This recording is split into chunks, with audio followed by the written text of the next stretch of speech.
সদায় শুই উঠি স্কুলৰ পৰা আহিম, কিন্তু সদায় দেউতাৰ মুখলৈ এবাৰ চাবা।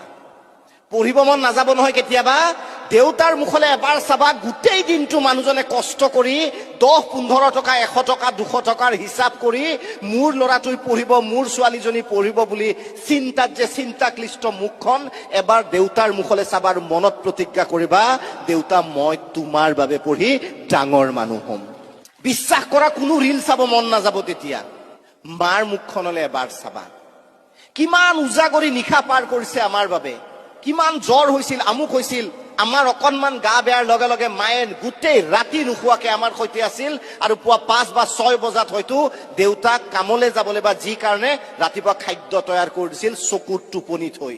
সেই মাৰ চকুলে এবাৰ চাবা, প্ৰতিজ্ঞা কৰিবা, মা মই তোমাৰ ছোৱালী হয়, মা মই তোমাৰ ল'ৰা হয়, তোমাৰ বাবে মই জীৱনত ভাল কাম কৰি দেখুৱাম।